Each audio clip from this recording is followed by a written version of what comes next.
just like, I'm so sorry, guys. I feel like I let you down. I didn't want to have to make this apology video, but it's time, because I made a promise to you guys that I would be a better person. I'm sorry, can we cut the cameras for a second? I'm trying to keep this vulnerable and real. And I promised I would be a better person. And then I went and I didn't post on YouTube for months when I said I was going to. I'm sorry, this is just so personal. And you know, I have like so many followers and subscribers who care. And I know I probably upset my fans, and I'm so sorry. This is my formal apology to you, because you all deserve better from me and my team. I'm sorry, we have to cut. Can we get Anna in here? I need Anna to talk.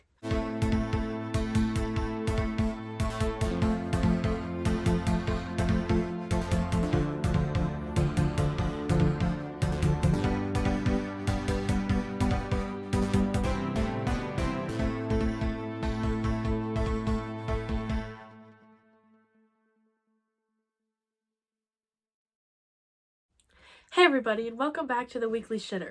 It has been a minute. You saw my coworker's apology video. They get a little emotional.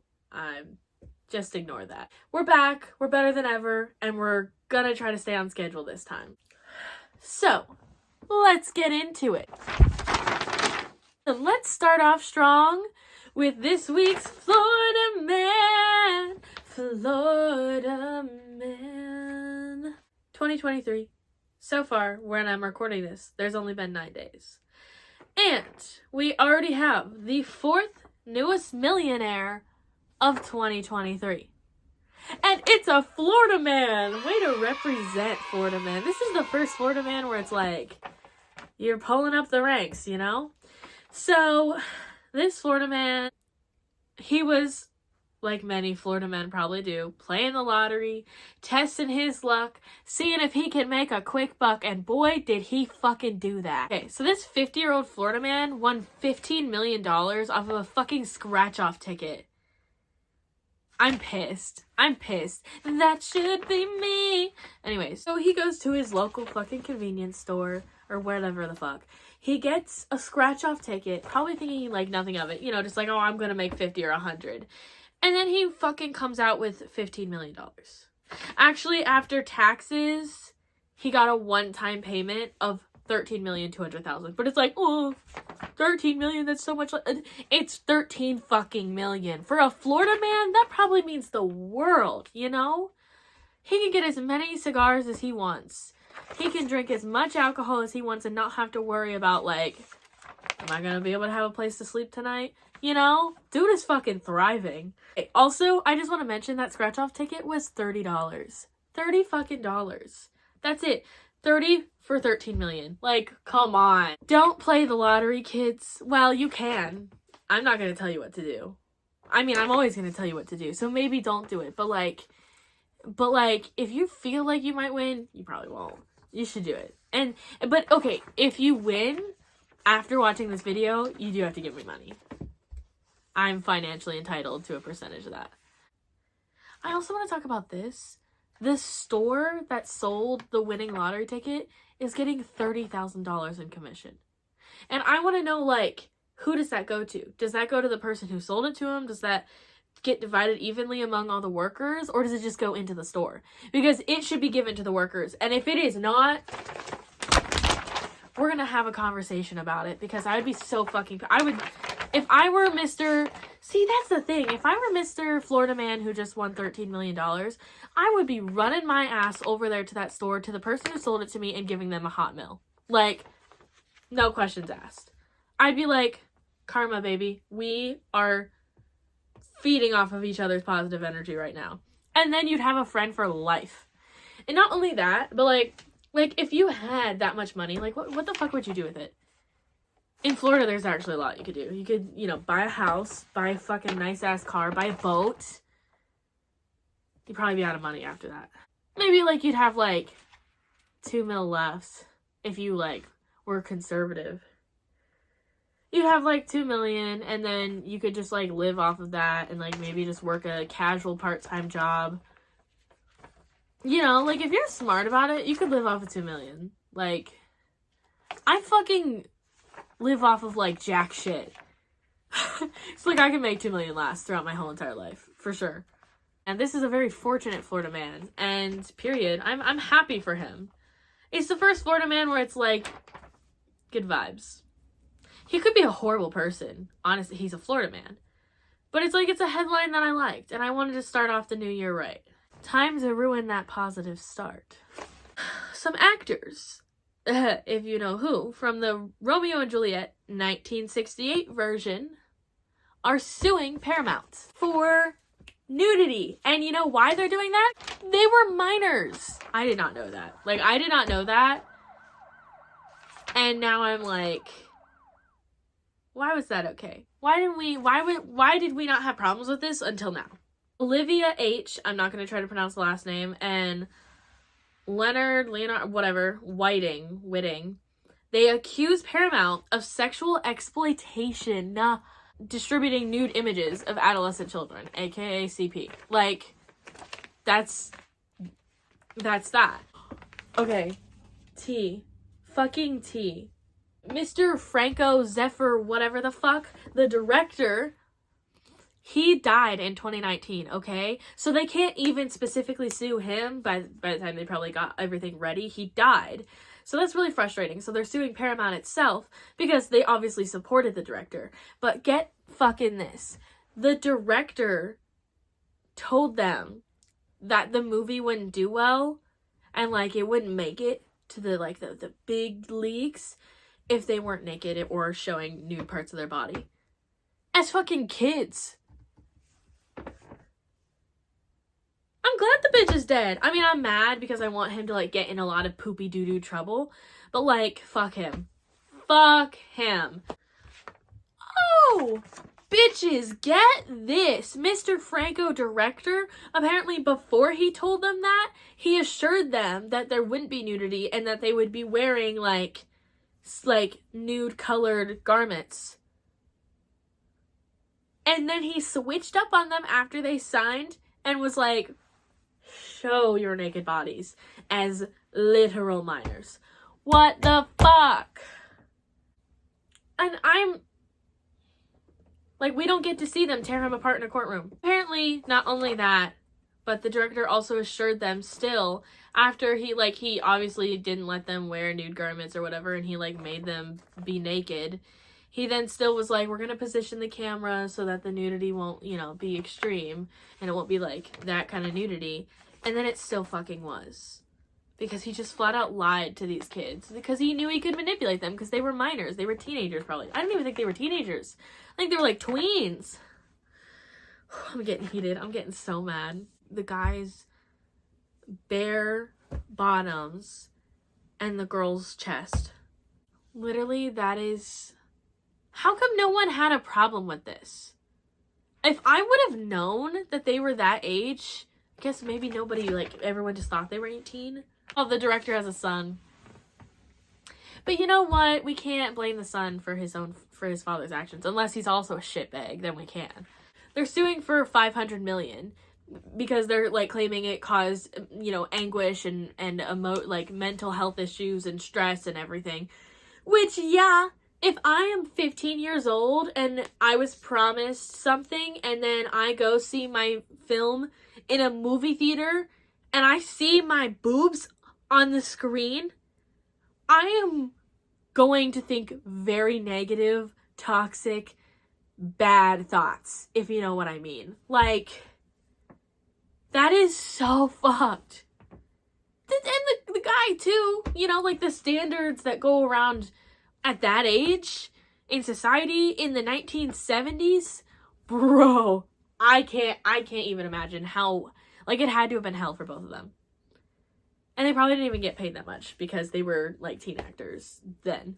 If they don't win, see, and this is what sucks, is because it's been so long they can't, like, claim, like, sexual abuse because the statute is, like, the time limit's up. They were 16. They were 16 years old. That was a unfortunate story, and we are going to follow what happens because I need to know. I need to know that they get justice, or else I'm taken to the streets myself. We're going to go ahead and head over to Anna for the weather. So, Anna, how's it looking? Hey, guys. So, the weather is cold. It's my dog barking. I don't know where you guys live, so I can't even, like, shit, fucking check your weather app. Dude, I don't know. It's not my job. It's not my job. Shit. I don't get paid enough for this. That was Anna with the weather. Guess they're not feeling very helpful today, so I guess we'll worry about that some other week. I know you've all been waiting for it. I know you could all probably guess who the person of the week this week is gonna be. I just really think he deserves the spotlight this week. Let's go ahead and talk about Kevin McCarthy. Kevin McCarthy, for those who don't know, is now officially our new Speaker of the House. He wasn't for a while, actually. For a few voting rounds, the Republicans just couldn't make a decision on whether or not he was gonna, go and become the Speaker of the House. Which, you'd think they would have figured this out before the voting came and had a plan, because they had time to do that. But no, they just bickered and fought over it, and our Mr. McCarthy happened to lose 14 rounds of voting over whether or not he should be the Speaker of the House. It's embarrassing to lose twice. It's already like, oh, you lost once, and then twice, and then a third time. And when you make it all the way to 10 failed rounds of voting, dude, like, it's so embarrassing. I can't even imagine, like, I don't know if he's married. He probably is, because all of these fucking old white men are. But, like, that poor person. They have to be like, yeah, my husband's Speaker of the House after 15 votes. Like, after 15 fucking rounds of voting, that's how much it took for you to convince a group of people to choose you. Pick me. Choose me. Love me. And all the Republicans were like, I don't know about that. And then finally, he basically just fucking wore them down to a point where they were like, fuck it. Let's just see how this goes, His backers, zero confidence in him. It's very clear. If you fail 14 times, no one has confidence in your abilities. Like, if you can't win someone over, or enough people over after like 4 or 5, it is very clear that people were desperately not wanting you there. You had to claw your way there in the most shameful way possible. Sorry, I'm just talking straight to Kevin right now. Because he thinks he's hot shit, because he's now Speaker of the House. And I want to remind him what he had to do to get there, which was fail 14 times in a row. You know what's so funny, too, about this? My man Kevin. He's probably shaking in his boots with embarrassment. And he gets to talk finally, because he gets voted in. And he goes, that was easy, huh? Which is funny. Because if you're going to save yourself in any way, you're going to have to joke. Because otherwise, like if he got up there and he was like, thanks, guys. Like, but I feel like he would be the type of guy to do that. So I am kind of surprised that he was like, he tried to, like, laugh it off. I guess, like, what else are you gonna do to save face? Because it's a fucking embarrassment, It took them until 1 a.m. So they were all just, like, tired, and they were like, I want to go home. Just fuck it, vote them in. Let's get this done over with, They held on for so long. I wish they would have just never gave up. But, but here's the deal. Then we could never do anything in the House, and it would be a big problem. He's the new Speaker of the House, and he goes, blah, blah, blah, checks and balances, blah, blah, blah, blah, blah, blah. The House is super important, blah, blah, blah, blah, blah. We need to hold the government accountable. Which, slay, but you already know he probably doesn't mean it. Because every politician ever will be like, and everyone goes, and then when he gets elected, he goes, I'm not gonna do that. Time for us to check and provide some balance to the president's policies. I'm sorry, but my guy is acting like Biden has been doing a lot. Mans has not been doing that much. He promised all this bullshit, and he hasn't even done that much. You guys like my hair? I think it's kind of cute. It's like pinkish red underneath.